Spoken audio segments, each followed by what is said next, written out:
Greetings. For a moment to consider Ukraine. In Ukraine there's a seaport called Odessa. It's a beautiful, beautiful place.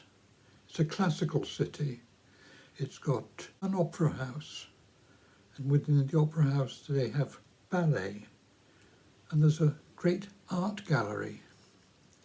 And within the art gallery there is a picture that stopped me dead in my tracks.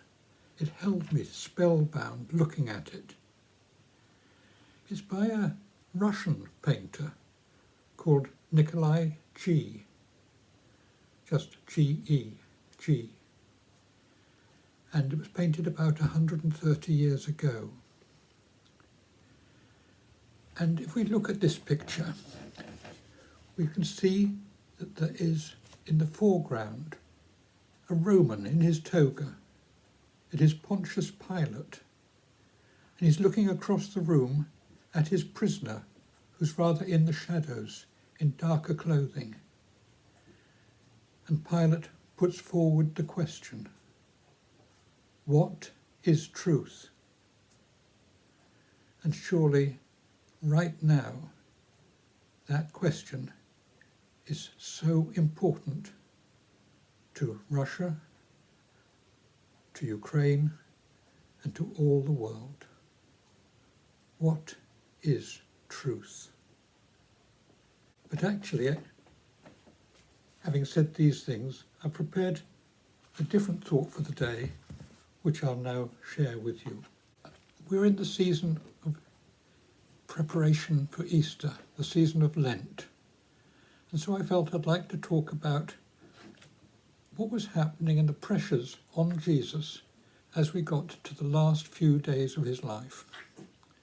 Those days when he knew that his fate drew him to Jerusalem. And there were 4 different factors that really I've tried to show with 4 symbols. Here they are. Up here at the top, I've put the crown. Now the crown stands for Herod, King Herod, not the one who slaughtered the innocents at Bethlehem, the son of that. This is Herod Antipas. Also, a character is Pontius Pilate. I've tried to show him, not very successfully, with a laurel wreath. And then another critical factor, down here in the bottom corner, I have displayed the hat of a high priest. And then in the other bottom corner, I've showed the dome of the cathedral, of the temple, as it was called, the temple of the Jewish faith, the temple in Jerusalem. That's the original dome, designed by David and created by Solomon.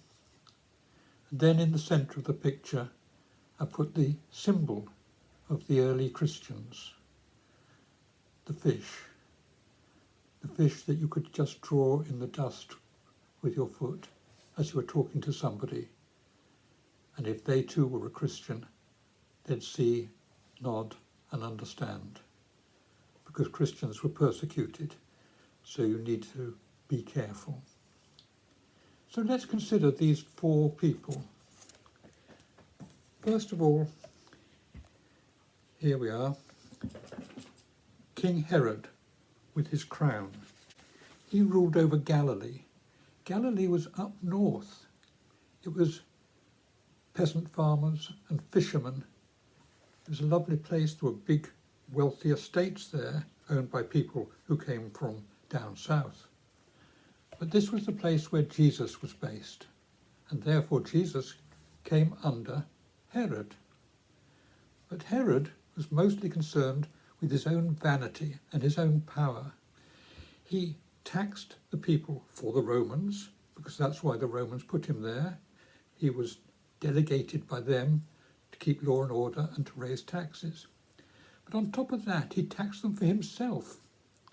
He wanted lots of money to build show cities, show towns, like Sepphoris, and down on the coast he built another lovely Roman-style town, because he wanted to show off to the Romans. He wanted to show how good and how Roman he was.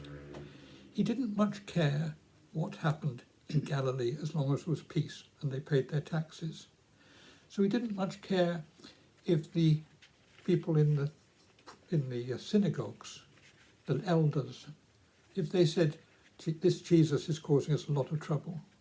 Not his problem. Herod very definitely did not want to get involved with Jesus. He had got his fingers very badly burnt when he arrested John the Baptist and then later beheaded him. And there was a great outcry, and people all around told him that he was a condemned man, that he would not succeed, that retribution would follow. And this scared him. So he didn't want to get involved with Jesus. The next figure we consider would be Pilate. Pilate was placed there by Rome to run the south of the country, Judea, the area all around Jerusalem. That was where the power and the wealth lay. So Pilate's job was to keep the peace, make sure there was no trouble, and to raise the taxes for the Romans in just the same way. And Pilate, in order to do this, needed to work with the temple, with the rulers of the temple, because the temple really, the faith of the Jews, was defined the people of the country. It was very unusual for Rome to allow the country to have its own religion. Everyone was meant to worship the emperor. But in this particular case, then, as the religion defined the people, and the people would in no way tolerate their religion to be interfered with, so Pilate worked with the high priests, and they ran the country that way, peacefully and paying its taxes dutifully. So that brings us on to the high priests. Here we are. Imagine that being a hat on a high priest. Now the high priests really had a difficult job, because for years they had run the religion and the country and the people in a peaceful sort of way, all was well, but it was based on that everyone would come to the temple from time to time within their lifetime, preferably at every major feast, but in reality perhaps once a year, perhaps fewer times. And at the temple they would make sacrifices, and obviously the sacrifices would be purchased at the temple using temple money, and that way it was all kept pure. And of course the high priests were supplying both the wherewithal for the sellers to sell the sacrifices, and also supplying the temple money which people had to exchange so that their money was not used in the temple. So all this was a delicate balance which everyone was used to, and that's the way life was, and everyone hated the Romans for their taxing, but they all got on with it. And then along came Jesus. But there was another factor in this, and this was Jerusalem itself. Here's Jerusalem. Because you see, when Jesus came, he was doing a lot of good. He was curing people. He was bringing hope to the poor. The Romans offered no hope for the poor, just constant taxation. So Jesus was popular. The people of Jerusalem, they loved him. They went out in droves to hear him. He was a great sensation in his time. He brought a message of hope and of joy and of love. And so the high priests knew that that was the relationship. And if they didn't, come Palm Sunday, on the Sunday Jesus entered Jerusalem, and the people turned up and shouted alleluias and waved palm branches and welcomed him to the city. And the high priests noted it, and they noted that the people favoured Jesus. But Jesus also criticised the high priests publicly. He said that they were exacting the wrong principles, really, out of the law of the land, the law of the Jews. The old law, which is held in the Old Testament and set down, they had interpreted into some details, lots of details, little small laws. And not to be a sinner, you had to keep all of their laws. That was the way they wanted it. And Jesus, you remember walking through the cornfields on a Sabbath with the people picking up the grains, his apostles, just nibbling a few little grain. You can't do that. That's not allowed by the law. All this walking about and feeding yourself, picking grain, is work, not allowed on the Sabbath. Their rulings were being undermined publicly and openly by Jesus. They felt that the only way they could keep the peace would be to hold their position firm, and therefore that Jesus was a real threat to them, to the religion as they saw it, and to the whole situation that could easily just be undermined. And at this time, Jerusalem, at the time of the Passover, was full of pilgrims. Its size was doubled, trebled. Everyone came there for the temple. And so at that time, both Herod and Pilate, there we are, these two would move into the city. Normally they lived down on the coast where it was rather nice. They had their nice estates and their nice palaces down there. But they moved to the city, and they were both on duty at any time to be called to deal with a matter that might just infringe on the peace. So there was the situation, and into this situation we have Jesus comes. And the whole matter came to a head. He was there in their city. The high priest felt that he had to be dealt with. Herod didn't really want to know. When Pilate sent Jesus to Herod, he bounced him back very swiftly. He didn't want to have any part of it. The people must be kept out of it.